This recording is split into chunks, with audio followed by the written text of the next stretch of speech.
Last time I seen you, you had your hands on my... I believe it, but it's not gonna save you. Ever watched a smug villain push their luck too far, only to regret it later? Here are cinema's most satisfying moments when villains regretted their decisions in the movies. Subscribe to the TV Regent and become a member for early access to new videos. Alright, let's begin. You're gonna be fine. Wait. Hey.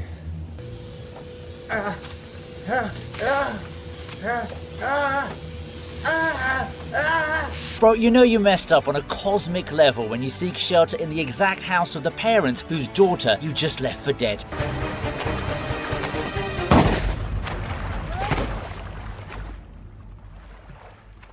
Krug and his gang thought they were totally untouchable, but they severely underestimated suburban parental rage.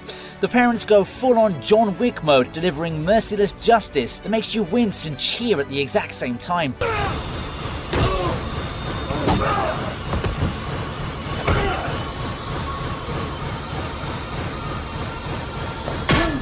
We're talking home invasion flipped on its head. The grand finale saw Krug's head taking a spin inside a kitchen microwave. What are you doing? Doc? What are you doing? It is brutal, it is nasty, and honestly, the dude 100% deserved it after everything he did. Note to self, never mess with someone's kid or you might just end up as a human hot pocket.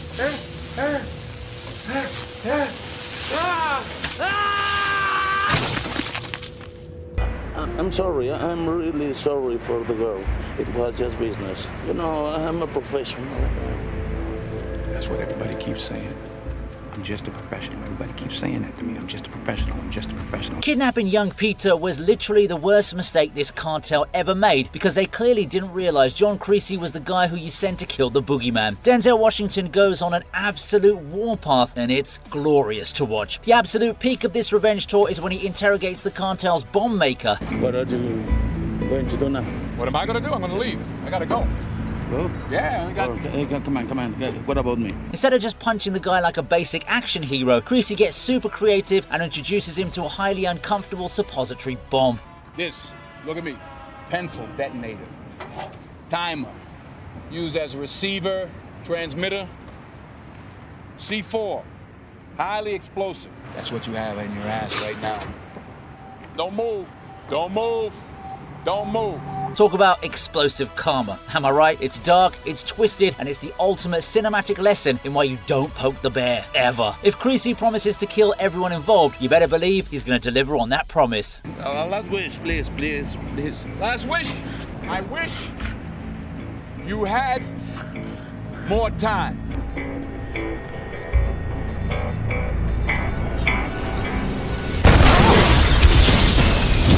It broke my heart to put that tumor in her head. What? I know that sounds bad. Here, Peter Quill is literally seconds away from achieving god-tier cosmic powers and ruling the entire universe alongside his celestial dad, Ego. It is my purpose. And now, it is yours as well. It's all going perfectly fine until Ego casually drops the worst fumble in Marvel cinematic history. It broke my heart to put that tumor in her head. Bro, why would you even say that out loud? Quill instantly snaps out of the glowing celestial hypnosis, realizes his dad's murdered his mom, and dual wields his blaster straight into Ego's giant face.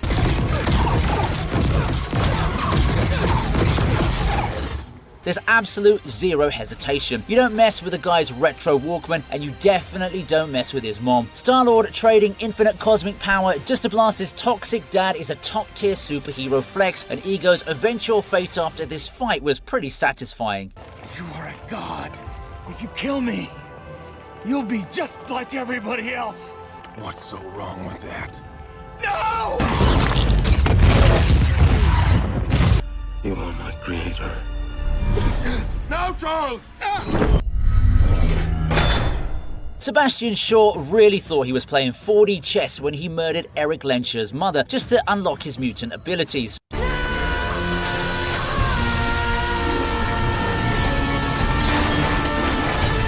Fast forward a few decades and Eric, now rocking that incredible Magneto swagger, finally gets his hands on him. Charles Xavier is literally in his head telling him to be the bigger man and spare him, but Magneto's just like, nah bro, this one's for Ma. We are the future.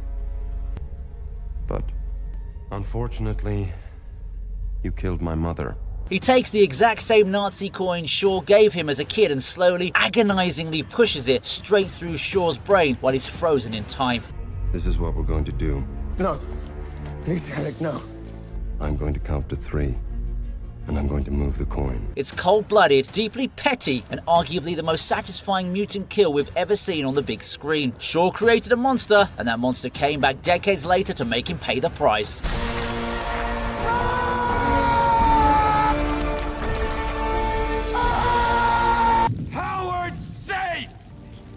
Took everything from me. You killed my son.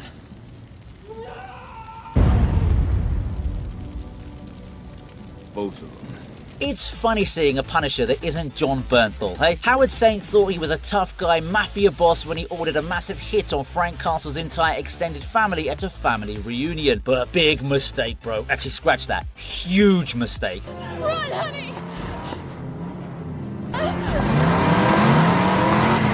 You don't give the Punisher a reason to punish. Frank does a lot more than just shoot him. He completely ruins his entire life, tricking Saint into turning on his own wife and his best friend. For the grand finale, Frank ties a broken Saint to a moving car in a parking lot completely rigged with explosives.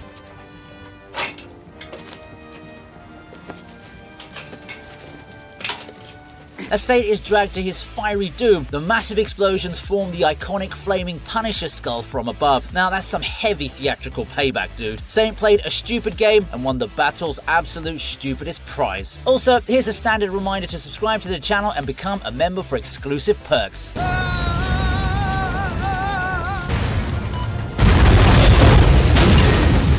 have something to give you. I don't want it anymore.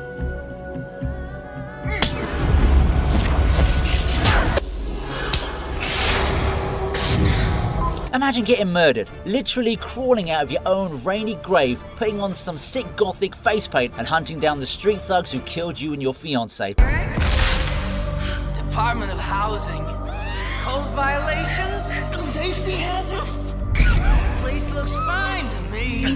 This is just Eric Draven's Tuesday, bro. When Eric finally corners the main crime lord Top Dollar, he isn't just about beating him up with martial arts. Using his dark supernatural powers, he grabs Top Dollar's head and forces him to feel all 30 hours of his fiancé's agonizing pain in one single mind-shattering instant. 30 hours of pain.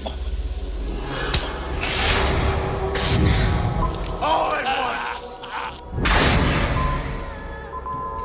All for you. Top Dollar's brain practically short-circuits and melts before he takes a massive dive off a gothic church roof. It's absolutely mental and easily one of the coolest comic book movie revenge scenes of the entire 90s.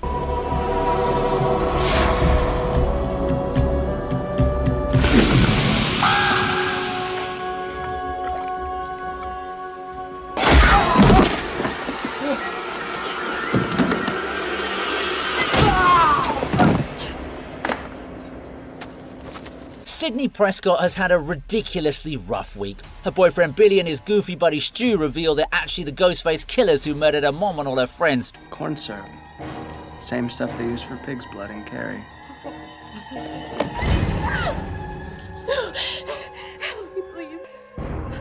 Surprise, Sydney. Instead of running away and just tripping over nothing like a typical slasher movie victim, Sydney does manage to fight back with extreme prejudice. She drops a massive, heavy tube TV right onto Stu's head, crushing his skull in the most glorious 90s way possible.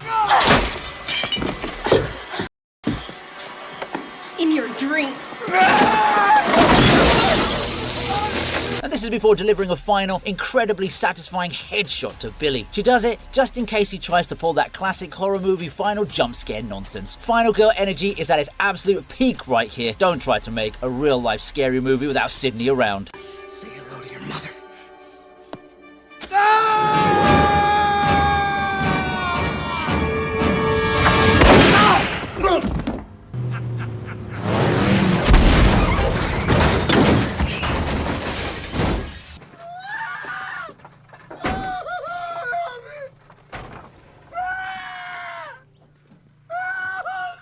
Stuntman Mike was a creepy, pathetic dude who used his heavily reinforced, death-proof stunt car to literally murder young women on the highway. This car is 100% death-proof.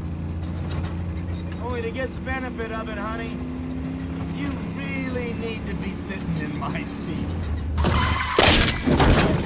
He thought it was a fun little game until he targeted Zoe, Kib, and Abernathy. My guy, these girls aren't running away. They're actively hunting. They chase him down at top speed, run his precious black car completely off the road, and drag his crying, pathetic butt out of the wreckage. Be careful, my right arm's broken!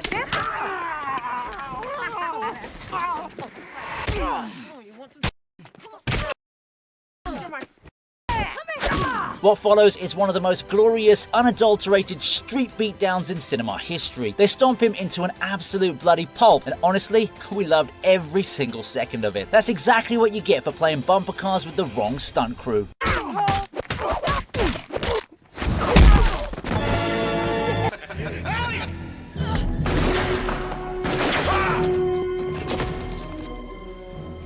Happy trails, Hans. Hans Gruber must have thought he was smart, hey? The man was a fake terrorist pulling off the ultimate holiday heist at Nakatomi Plaza. He had the hostages, he had the vault codes, and he had that slick suit, but he completely underestimated John McClane. Why'd you have to nuke the whole building, Hans?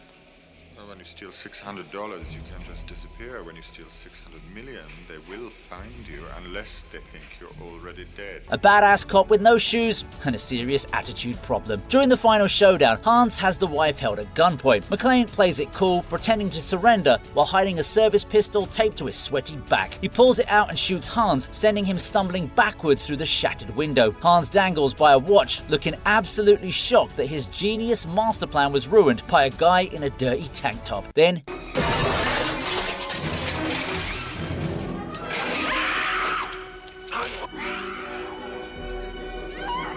he drops. The look of pure terror on his face as he falls in slow motion is legendary. It's the perfect payback for ruining a big Christmas party. Never mess with a stubborn dude who just wants to save his marriage, man. That dude will walk over broken glass just to see if you take a massive plunge.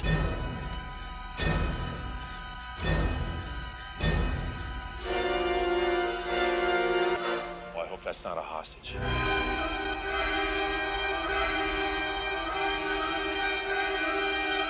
You and I have unfinished business. Baby, you ain't kidding. Bill really thought he could orchestrate a massive shootout at his ex-girlfriend's wedding, shoot her right in the head, steal her baby, and just casually walk away to live his life. That's some serious toxic ex-behavior, isn't it? You overreacted? Is that your explanation? No, I didn't say I was going to explain myself. I said I was going to tell you the truth.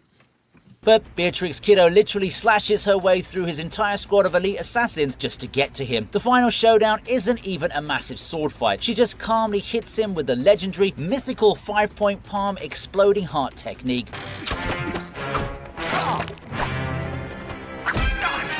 Bill takes 5 dramatic steps, has a bit of a chat, his heart bursts, and he drops dead on the grass. It's the ultimate mic drop moment to close out a beautifully bloody masterpiece. She told him she was coming, and she delivered.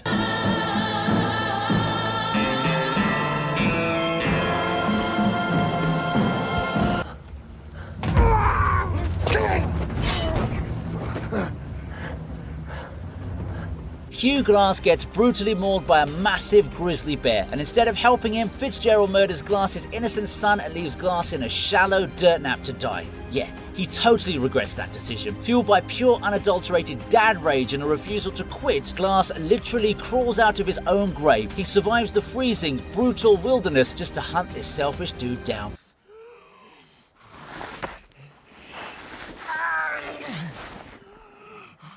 When he finally catches up to Fitzgerald, the resulting fight in the snow is a visceral, bloody mess. Glass wrecks him up and sends him floating down the freezing river to let the local tribe finish the job. It's survival of the fittest, and Fitzgerald was definitely not fit enough to survive Glass.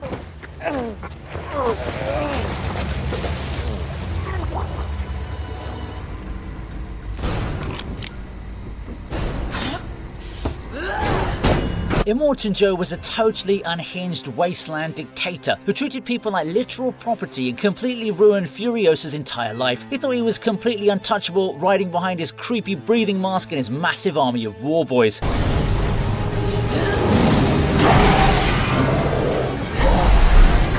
But during the final adrenaline-pumping desert chase scene, Furiosa finally gets the upper hand on his rig. She hooks his breathing mask to the rapidly spinning wheels of his own massive vehicle, screams, "Remember me?" and literally rips his entire face clean off. It happens really fast, but it's gloriously savage and satisfying. You'll have to see a toxic, apocalyptic boss get exactly what's coming to him while driving at 80 miles an hour through a deadly, explosive desert storm. Remember me? Where is she?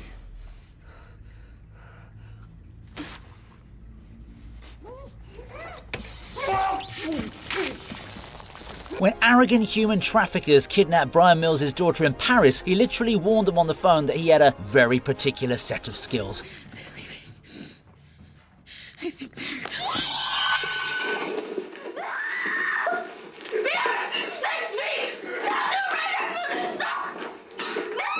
They arrogantly told him good luck and hung up. Yeah, that didn't turn out well for them now, did it? Brian violently tears through the criminal underworld like a literal Terminator, breaking arms and taking names. But the most satisfying payback moment is when he finally catches Marco. You either give me what I need or this switch will stay on until they turn the power off for lack of payment on the bill. Where is my daughter? The dude directly responsible for grabbing her. Brian hooks him up to an improvised electrical torture device, flips the switch to fry him, and just coldly leaves him there to die alone in the dark. It's ruthless, it's extremely cold, and we're totally cheering the entire time. Liam Neeson absolutely does not play around. I believe it. But it's not gonna save you.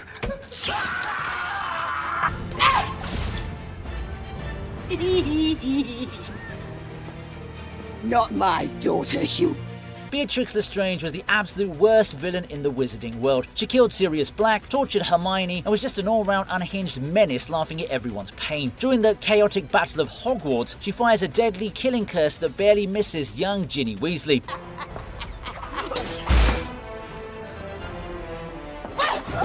Suddenly, Molly Weasley, who's been making warm sweaters and baking pies for 7 movies, steps up to the plate. She drops the iconic crowd-cheering line, "Not my daughter, you," and absolutely unleashes her magic like a seasoned pro. She freezes Bellatrix solid and makes her regret every single decision of her life. You never ever underestimate a powerful wizard mom when her kids are directly in the line of fire.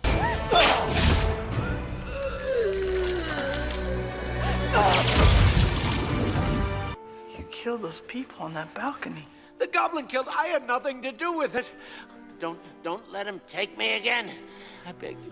Protect me. Norman Osborn was a billionaire scientific genius, but the crazy Green Goblin persona made him super sloppy in a fight. He makes the absolute classic villain blunder of directly threatening Aunt May and Mary Jane to Peter Parker's face. During their final brutal abandoned building beatdown, Norman tries to pull a fast one on Peter. Godspeed, Spider-Man.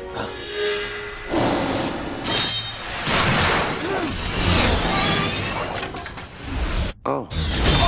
He pretends to surrender while secretly remote-controlling his razor-sharp glider to stab Spidey right in the back. But Peter's spider sense heavily tingles, he easily backflips out of the way, and the Goblin gets brutally impaled by his very own ride. Oh, he says. Yeah. Oh, indeed, Norman. That's exactly what happens when you try to cheap shot a highly agile superhero while talking trash to his face.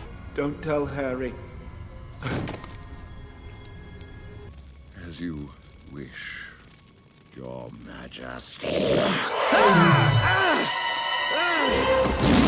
Scar is truly the ultimate animated Disney backstabber. He straight up murders his own brother Mufasa, gaslights his crying little nephew Simba into running away, and turns the beautiful Pride Lands into a literal starving wasteland. And here's my little secret. But Simba grows up, hits the Hakuna Matata life with Timon and Pumbaa, and comes back ready to fight for the throne.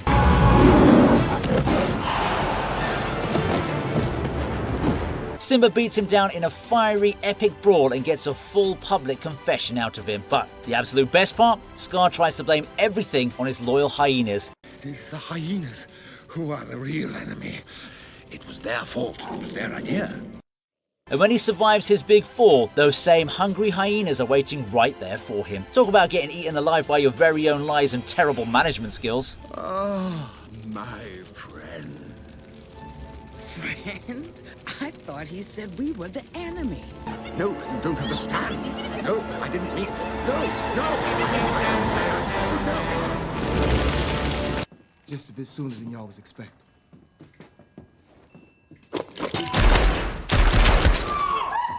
Calvin Candy and his awful right-hand man Steven ran the horrific Candyland plantation, keeping Django's beautiful woman Broomhilda enslaved and subjected to absolute daily hell. Once Django finally gets his hands on a gun, it's completely game over for everyone. I've just had the shorts fixed, and they're perfect. That's good to know. He goes fully cowboy gunslinger, shooting his way through the massive mansion in one of the bloodiest, most chaotic shootouts ever committed to film. The ultimate satisfaction comes at the end when he kneecaps Steven, lights a long fuse, and completely blows the entire racist plantation to cinders. Last time I seen you, you had your hands on my...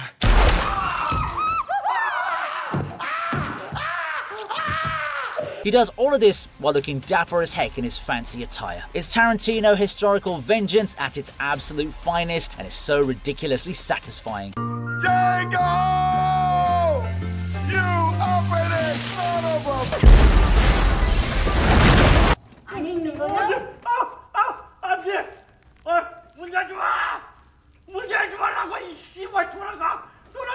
When a sadistic, awful serial killer brutally murders a highly trained secret agent's pregnant fiancée, the agent doesn't just sit around and call the cops now, does he? Nope, he catches the killer, beats him to a pulp, plants a tiny tracker on him, and literally lets him go, just so he can catch him and torture him again. 난 네가 죽은 후에도 고통스러웠으면 좋겠다. The ultimate jaw-dropping payback comes at the end. The agent sets up a horrifying medieval-style guillotine trap hooked right to the front door. The killer's own visiting family opens the door, unwittingly triggering the heavy blade that chops off his head right in front of them.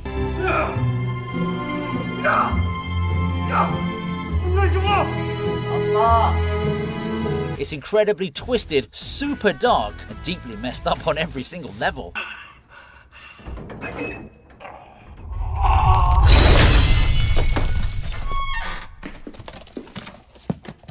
Any last words?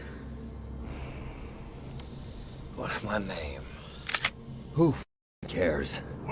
Ajax is a smug, completely emotionless villain who ruthlessly tortured Wade Wilson, turned his handsome face into a topographical map of Utah, and then had the absolute audacity to kidnap his girl, Vanessa. After a massive, chaotic fight on a collapsing battleground, Deadpool finally has Ajax pinned to the ground.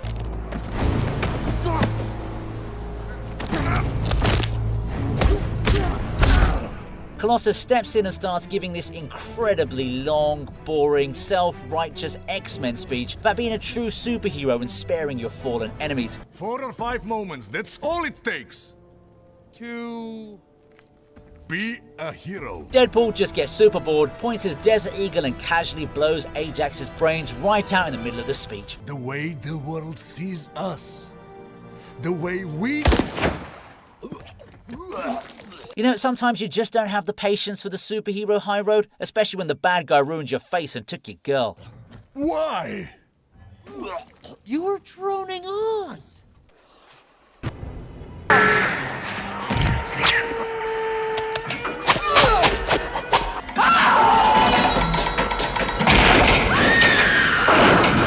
Ellen Ripley had already barely survived one terrifying xenomorph and woke up from a long cryosleep only to find out her own daughter had died of old age. So when she deeply bonds with the orphan girl Newt and the terrifying, massive alien queen corners the kid, it's totally on. Ripley steps out of the dark shadows piloting a massive mechanized yellow powder loader suit and drops the absolutely hardest line in sci-fi cinema history. Get away from her, you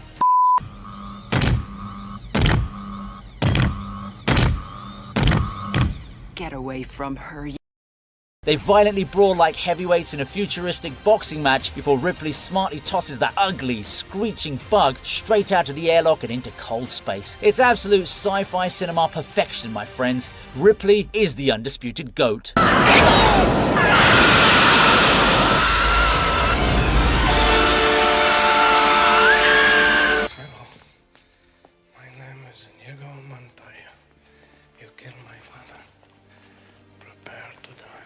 Count Rugen, the super creepy guy with 6 fingers on his right hand, coldly killed Inigo Montoya's father. So, Inigo spent his entire adult life practicing complex swordplay just for this one highly specific moment of vengeance. When they finally clash in the castle, Inigo is severely wounded by a dagger, bleeding out, and almost completely defeated. But then he starts chanting his iconic mantra, "Hello, my name is Inigo Montoya. You killed my father. Prepare to die." Hello! My name is Inigo Montoya.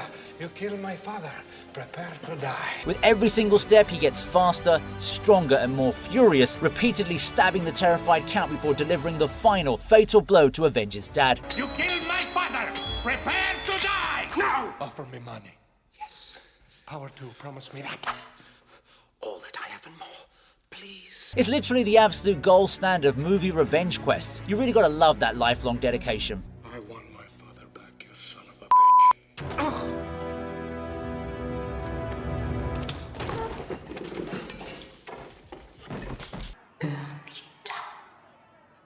Oui, Shoshana.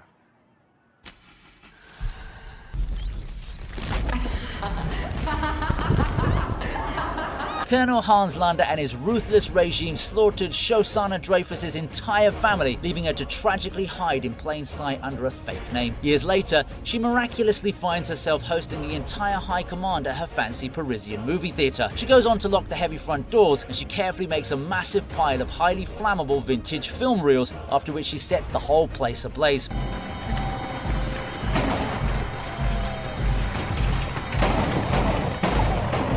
As the theatre violently burns to the ground with everyone hopelessly trapped inside, Shosanna's giant, projected face on the silver screen laughs maniacally at them through the thick smoke.